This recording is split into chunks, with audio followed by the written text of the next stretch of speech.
நீங்கள் கேட்டுக்கொண்டிருப்பது அந்திமழை குரலோசை.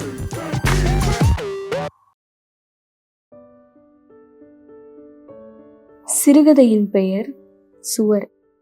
எழுதியவர் அழகிய சிங்கர். வாசிப்பவர் கீர்த்தி தாமோதரன். இருவரும் பேசிக்கொள்வதில்லை பல ஆண்டுகளாய். கொஞ்சம் யோசித்து பார்த்தால் தேவையே இல்லை என்று தோன்றுகிறது. ஒரு இடத்தில் உட்கார்ந்து கொண்டு நேருக்கு நேர் பேசிக்கொண்டதில்லை. 2 பேருக்கும் ஒன்றும் இல்லை பேச. பையன் வெளிநாட்டில் இருக்கிறான், பெண் மடிப்பாக்கத்தில் இருக்கிறாள். அவர்கள் மட்டும் போனில் தொடர்பு கொண்டு பேசுவார்கள். ஏதாவது சண்டை போட்டார்களா? அதெல்லாம் ஒன்றுமில்லை. ஆனால் ஒருவருக்கொருவர் அக்கறை உண்டு. அவர் எங்காவது போவதாக இருந்தால் அவள் மாடியில் உள்ள பால்கனி வழியாக அவரை பார்த்து கொண்டிருப்பாள். அவர் ஹெல்மெட் போடவில்லை என்றால் ஹெல்மெட் என்று மட்டும் சொல்வாள். அவர் சிரித்துக் கொள்வார். ஹெல்மெட்டுடன் பேச விரும்புகிறாளா? அவர் வெளியே போகும்போது வீட்டிற்கு வேண்டியதை மறந்து விடுவார். ஒரு நாள் பூ வாங்கி கொண்டு வர மறந்து விட்டார். அவள் சத்தமாக, பைத்தியம், பூ வாங்க மறந்துடுத்து என்று அவர் காதுபட கூறுவார். மளிகை சாமான்கள் வாங்க வேண்டும் என்றால் அவள் ஒரு லிஸ்ட் எழுதி கொடுப்பாள். எப்போதும் வாங்கும் கடையில் மளிகை சாமான்கள் வாங்கி கொண்டு வருவார். 2 பேருக்கும் பென்ஷன் வருகிறது. அது குடும்பம் நடத்த போதுமானதாக இருக்கிறது. அவர் ஒரு புத்தக பைத்தியம். அவள் டிவி பார்த்து கொண்டிருப்பாள். கிட்டத்தட்ட பல மணி நேரம் அசட்டு பிசட்டு டிவி சீரியல்களை பார்த்து கொண்டிருப்பாள். அவர் கம்ப்யூட்டரில் ஏதாவது டைப் அடித்து கொண்டு புத்தகங்களை படித்து கொண்டிருப்பார். அவர் எழுதுகிற கதைகள் எல்லா பத்திரிகைகளில் இருந்தும் திரும்பி வந்துவிடும். இப்போதெல்லாம் கம்ப்யூட்டரில் வேர்ட் ஃபார்மில் கதைகளை அனுப்புகிறார். பொதுவாக போட்டிக்கு மட்டும்தான் அனுப்புகிறார். ஒரு சமயம் அவர் எழுத்தாளர் அசோகமித்திரனை போய் பார்த்தார். அசோகமித்திரனும் அவருக்கு ஃபோன் பண்ணி வர சொன்னார். மாலை வேளையில்தான் போனார். அவர் வீட்டை விட்டு கிளம்பும் போது, மறக்காமல் மிளகா பஜ்ஜி வாங்கிட்டு வாருங்க என்றார் அசோகமித்திரன். கிளம்பும்போது, அசோகமித்திரனை பார்க்க போகிறேன் என்றார் சத்தமாக. உண்மையில் வீட்டு சுவரை பார்த்து சொல்வது போல் இருக்கும். ராத்திரி சாப்பாடு இங்குதானே? அவளும் சுவரை பார்த்து. ஆமாம். அவர்கள் இருவரும் இப்படி சுவரை பார்த்து பேசுவது வழக்கமாகிவிட்டது. அசோகமித்திரனுக்கு அவரை பார்த்தவுடன் ஒரே சந்தோஷம். உங்களுக்கு பிடித்த மிளகா பஜ்ஜி என்று பொட்டலத்தை நீட்டினார். புன்னகை புரிந்தபடியே அசோகமித்திரன் கடுக்கடுக்கென்று கடித்து சாப்பிட ஆரம்பித்தார். மிளகாய் பஜ்ஜியை கடித்து சாப்பிடுவதை எப்போதும் பார்த்து ரசிப்பார். ஆனால் இவருக்கு மிளகாய் பஜ்ஜியை பிடிக்காது. அது சரி, இந்த வஸ்துவை கண்டுபிடிச்சவனுக்கு நோபல் பரிசு கொடுக்க வேண்டும் என்றார் அசோகமித்திரன். இவர் சிரித்து கொண்டார். அதிக விலை கிடையாது, ரொம்ப எளிமையான தயாரிப்பு. ஆனா இது எனக்கு பிடிக்காது. ஏன்? இந்த வஸ்து ஒரு துஷ்டர், ஒரே உரைக்கும், உடனே தண்ணி குடிக்க வேணும். நான் தண்ணியா குடிக்கிறேன்? இது என்ன விலை? 8 ரூபாய் தான். 8 ரூபாய்க்கு பிரமாதம். கலைமகள் ஒரு சிறுகதை போட்டி வச்சிருக்காளே, அதுக்கு கதை எழுதினீர்களா? இல்லை. ஏன்? என் கதையெல்லாம் யார் எடுத்துப்பா? அப்படி சொல்ல முடியாது, நீங்க நல்லா தானே எழுதுறீங்க. ஒரு போட்டிக்கு எத்தனை கதைகள் வரும்? 300 அல்லது 400 வரும். ஆனால் சிவசங்கரி பேரிலே தினமணி கதிர்ல சிறுகதை போட்டி நடத்தினா அதுக்கு 1000 கணக்குல வந்தது. 300-400 வைத்து கொள்ளலாமே. அதில் என் கதையை எப்படி படித்து எப்படி தேர்ந்தெடுப்பா? பத்மநாபன், நீங்க அதை பத்திலாம் கவலைப்படக்கூடாது. அனுப்ப வேண்டியதுதான் உங்க கடமை. தேர்ந்தெடுக்கப்படாமல் இருப்பது நம்ம கையில இல்லை. அவ கண்ணுல என் கதை படாமலே போயிடும். பரவாயில்ல, போகட்டுமே. உங்களை பொறுத்தவரை என்ன நஷ்டம்? நீங்க ஒரு கதையை எழுத முடிந்ததில்லையா? அவர் யோசித்தார்.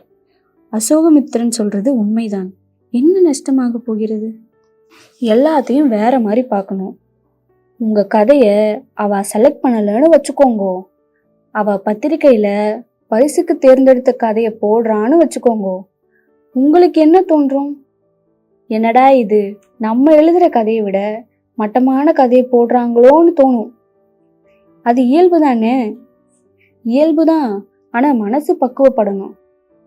என் கதைகளை எத்தனை ரிஜெக்ட் பண்ணியிருக்கா தெரியுமோ? இப்ப கூட கலைமகள் தீபாவளி மலருக்கு கதை கேட்டு அதுல அந்த கதையை போடல, சாதாரண இதழில் பிரசுரம் செய்யறேன்னு சொல்றாங்க. என்ன அக்கிரமம்! நீங்க எவ்வளவு பெரிய எழுத்தாளர், உங்ககிட்டத்தான் எல்லாரும் கத்துக்கணும் கதை எழுதுறது எப்படின்னு. நீ தான் அப்படி சொல்ற. சீசு செல்லப்பா கொண்டு வந்த எழுத்து பத்திரிகையில் ஒரு கதை எழுதின, தியாகராஜன்ற பெயர்ல. கதை பேரு மஞ்சக்கயிறு. அதை செல்லப்பா பிரசுரம் செய்துட்டாரு. அப்புறம் அசோகமித்திரன் என்ற பெயர்ல நான் எழுதிய எந்த கதையும் அவர் போடல. செல்லப்பாவிற்கே கதை எழுத வராது, உங்க கதையை ரிஜெக்ட் பண்றானா? என்ன சார் அர்த்தம்? நீங்க ஒருவர் தான் அந்த காலத்துல இருந்து இன்று வரை ஒரே மாதிரியா சிறப்பா எழுதுறீங்க. நான் இதை பத்தி எல்லாம் கவலைப்படுறதில்லை. அந்த காலத்துல சுதேசரமித்திரனுக்கு கதை அனுப்புவேன், கார்பன் வச்சு அனுப்ப மாட்டேன். அனுப்புற எல்லா கதைகளும் வரல. உடனே அவங்க ஆபீஸுக்கு போனேன். என் கதை என்ன ஆயிற்று என்று கேட்டேன். திருப்பி அனுப்பவில்லையே நீங்க என்றேன். அந்த அறையில இருக்கிறது, உங்க கதையை தேடி எடுத்துக்கோங்க என்று சொன்னாங்க. தியாகராஜன்ற பேர்ல தான் எழுதி அனுப்பியிருந்தேன். அங்கே தேடினா தியாகராஜன்ற பெயர்ல ஏகப்பட்டவர்கள் கதை அனுப்பியிருக்காங்க, கண்டுபிடிக்க முடியவில்லை. அவர் சொன்னதை கேட்டு பத்மநாபனுக்கு சிரிப்பு வந்தது. நீ ஒய்ஃப் கிட்ட பேசிட்டு இருக்கியோ? இல்ல, நான் சுவரை பார்த்துதான் பேசுறேன். அவளும் அப்படிதான். மற்றபடி எங்களுக்குள்ள எந்த சண்டையும் இல்லை. வேடிக்கையா இருக்கிறது உங்க சண்டை. நான் வந்து சமாதானம் பண்ணட்டுமா? எனக்கு தான் நீங்க அசோகமித்திரன் மானசீக குரு, அவளுக்கு நீங்க பொருட்டல்ல. உங்களை அவமானப்படுத்தினாலும் பண்ணுவா. அவ அப்படி இருக்க மாட்டா. எதனால உங்களுக்குள்ள சண்டை? பெருசா சண்டை இல்ல. அவ டிவி பாக்குறது நிறுத்த மாட்டா. டெய்லி அந்த கன்றாவி சீரியல்களை பார்க்கணும். அதே போல் நான் கம்ப்யூட்டரில் கதை அடிக்கிறது, புத்தகம் படிக்கிறது அவளுக்கு பிடிக்கவில்லை. 2 பேரும் ஒரு நாள் நிறுத்தி விடுங்க. அவ டிவி பார்க்க கூடாது, நீங்க கம்ப்யூட்டரை தொடக்கூடாது. நல்லா யோசிச்சு பாருங்க. இருக்க போறது இன்னும் கொஞ்ச காலம்தான். ஏன் ஒவ்வொருத்தரும் பேசாமல் இருக்கணும்? அவர் சொல்வது சரி என்று பட்டது பத்மநாபனுக்கு. ஒரு நாள் அப்படி இருந்து பார்க்கலாமா? நேரா பேச முடியாது, சவத்துக்கிட்ட தான் பேசணும். அவர் சிரித்து கொண்டார். அசோகமித்திரன் வீட்டை விட்டு திரும்பி வரும் பொழுது ரொம்ப தாமதமாகிவிட்டது. வீட்டிற்குள் நுழைந்தவுடன் சுவருடன் பேச ஆரம்பித்தார். என்ன இருக்கு சாப்பிட? சுவர் பதில் சொல்லிட்டு, மோர் சாதம் பிசைந்து வச்சிருக்கேன். சாப்பிட்டு விட்டு படுத்து தூங்கி விட்டார். அவர்கள் இருவரும் உறவினர் நண்பர்கள் கல்யாணத்துக்கு போவதென்றால் சுவரிடம் சொல்வார்கள். பின் குறிப்பிட்ட நேரத்தில் ஊபர் புக் செய்வார். சுவரிடம் திரும்பவும் சொல்வார். அவள் தயாராய் இருப்பாள். அவர் சட்டை சரியாக இல்லை என்றால் சுவர் சொல்லும், வேற சட்டை மாற்றிக்கொள் என்று. இது மாதிரி இருக்கிறது அவர்கள் இருவருக்கும் சரியாக இருக்கிறது. ஆனால் அவர்கள் 2 பேர்களும் ஒன்றாக எங்காவது போனால் செயற்கையாக நடிக்க வேண்டியிருக்கிறது. 1 வாரமாக ஒரு புத்தகத்தை படித்து கொண்டிருக்கிறார். தெலுங்கு நாவல், மொழிபெயர்ப்பு நாவல். காலையில் நடைப்பயிற்சி செய்யும் பொழுது நடராஜனிடம் தான் ஒரு மொழிபெயர்ப்பு நாவல் படித்து கொண்டிருப்பதாக பீற்றிக் கொண்டார். நடராஜன் உடனே அது எந்த நாவல் என்று கேட்க இவர் முழித்தார். நாவல் பெயரே தெரியவில்லை. நாவல் பெயர் என்ன, நாவலை எழுதியவர் யார் என்றெல்லாம் தெரியவில்லை. ஆனால் நாவல் நேஷனல் புக் ட்ரஸ்டில் பிரசுரமானது. நாவல் படித்து கொண்டிருந்ததால் நாவலை அவரால் விளக்க முடிந்தது. பானுமதி என்ற பெண் வீட்டை விட்டு ஓடிவிடுகிறாள். அவள் கணவனை விட்டுவிட்டு தற்கொலை செய்து கொண்டாளா? தெரியாது. தன்னுடைய குழந்தையையும் விட்டுவிட்டு போய்விடுகிறாள். அவளுடைய கணவனின் கொடுமைகளை சொல்லிக்கொண்டே போகிறாள். அவள் ஒன்றுவிட்ட அண்ணனிடம் இந்த நாவலை முழுவதும் ஒரு வரி கூட விடாமல் படிக்க வேண்டும் என்று நினைக்கிறார். ஆனால் நடராஜன் கேட்டவுடன் நாவலின் பெயர், எழுதியவர் யார் என்று சொல்ல முடியவில்லை. அடுத்த நாள் மொபைலில் நாவலின் பெயர், எழுதியவர் பெயர், அந்நாவலை மொழிபெயர்த்தவர் பெயர் என்றெல்லாம் குறித்து கொண்டு நடராஜனிடம் சென்றார். முப்பால ரங்கநாயகம்மா எழுதிய காகித மளிகைதான் அந்த நாவல். இதை தெலுங்கிலிருந்து மொழிபெயர்த்தவர் பா. பாலசுப்ரமணியன். 100 பக்கங்கள் தான் படித்திருக்கிறார். இன்னும் 87 பக்கங்கள் படிக்க வேண்டும். இந்த நாவலை பிளாட்பார கடையில் வாங்கியிருக்கிறார். இதுதான் அவளுக்கு பிடிக்கவில்லையோ? இப்படி புத்தகங்களை வாங்கி சேர்ப்பது ஒரு பெரிய கெட்ட பழக்கமாக அவள் நினைக்கிறாளா? அவள் மட்டும் என்ன, டிவியை எப்போதும் பார்த்து கொண்டே இருக்கிறாள். படுக்கையிலிருந்து எழுந்தவுடன் டிவியை போடுகிறாள். திரும்பவும் தூங்கும்போதுதான் அணைக்கிறாள். அவர் நாவல் படிப்பதால் என்ன ஆபத்து இருக்கிறது? அவர் பல புத்தகங்களை படிக்கிறார். எல்லாவற்றை பற்றியும் குறிப்புகள் தயார் செய்து எழுதிவிட வேண்டும் என்று நினைக்கிறார். முகநூலிலாவது தன் எண்ணங்களை பதிவு செய்ய வேண்டும். இல்லாவிட்டால் சில காலம் கழித்து என்ன படித்தோம் என்பது கூட மறந்து விடுகிறது. அப்படிதான் ஓடிடியில் அவர் பார்க்கிற சினிமாக்களை பற்றி கூட எழுத நினைக்கிறார்.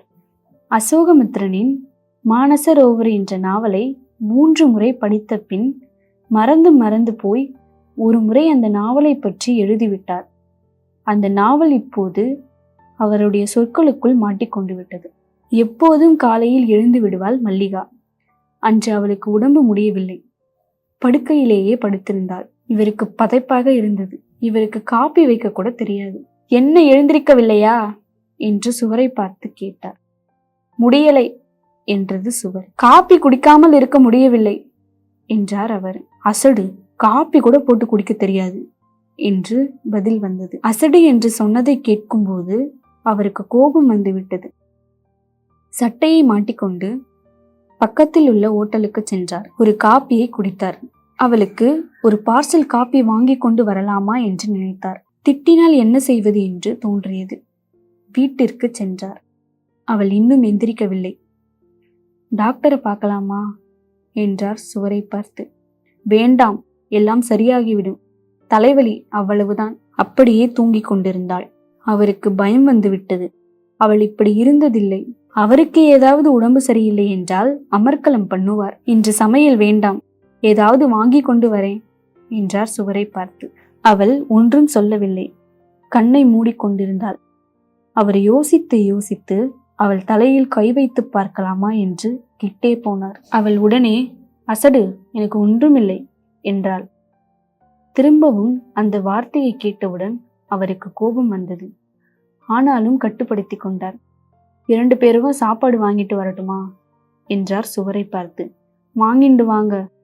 அவளை நினைத்தபடியே திரும்பவும் ஹோட்டலுக்கு சென்றார். 2 பேருக்கும் சேர்த்து சாப்பாடு வாங்கி கொண்டு வந்தார். அவளை பற்றி யோசித்து கொண்டே வந்தார். அவள் டிவியை பார்த்தால் என்ன என்று இப்பொழுது தோன்றியது. அவள் இஷ்டப்படி இருக்கட்டுமே, உடம்பு எதுவும் வராம இருக்க வேண்டும். அவள் மீது அவருக்கு இரக்கம் வந்துவிட்டது. வீட்டிற்கு போனவுடன் வழக்கம் போல் அவள் எழுந்து உட்கார்ந்து கொண்டிருந்தாள். அவர் வாங்கி கொண்டு வந்த சாப்பாட்டை சாப்பிட்டாள். ரசத்துல உப்பு அதிகம் என்றாள் சுவரை பார்த்து. அவருக்கு உற்சாகமாக இருந்தது. பழையபடி அவள் மாறிவிட்டாள் என்று தோன்றியது அவருக்கு. மல்லிகா, இப்போ சரியா போய்விட்டதா என்றார் அவர் திடீரென்று. இப்பொழுது அவர்கள் முன் சுவர் நிற்கவில்லை.